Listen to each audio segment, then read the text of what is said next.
dekat belakang, bawa ke depan. And don't forget to smile. I recommend gunakan cushion foundation sebab dia cepat dan dia dah siap sponge sekali. Cara pakai cushion foundation, jangan drag sponge ni. Hampir sama dengan I punya skin tone. Dia sebagai highlight, so I letak dekat luar. Kalau you nak tahu kenapa I marinate my concealer, jangan lupa tengok I punya previous video. I ada explain kenapa. So lepas kita dah blend kita punya concealer, kita akan set muka kita. So apa yang akan buat, I akan blend dulu dan akan set I punya under eye.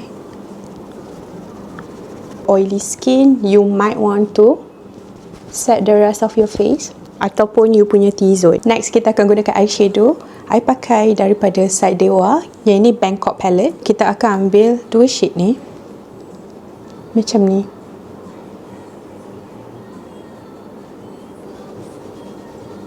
I akan ambil extra darker shade, sandwichkan dia dekat atas kita punya eyeshadow tadi. Fokus dekat kita punya eyelid. Jangan lupa blend keluar towards your brow bone. Packer brush, I akan apply dekat atas kita punya matte. Akan ambil this one, detailing brush. Kita nak apply dekat sini. Tengok depan and blend. Eyeliner pencil macam ni, and kita akan tight line.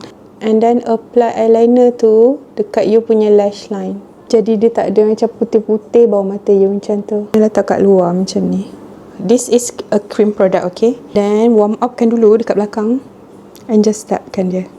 Dia sangat senang nak blend walaupun kita dah pakai powder tadi. Okay, ambil yang powder. Tap dulu excess dia. Tengok depan and smile. I always apply dekat belakang dulu tau.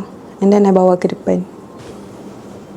Apa yang tertinggal kat sini, I akan apply dekat bawah dagu. I love blush.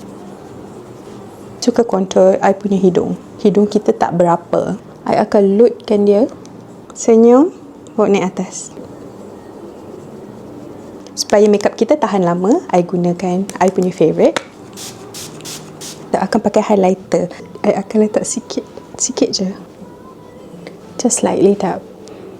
Kat sini, depan hidung I, dan dekat I punya nose bridge. Ardah Glossical Peptide Balm.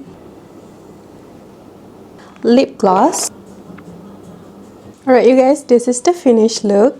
What do you guys think? Save dulu siap-siap video ni. And jangan lupa follow I for my new episode in my Glow Raya series.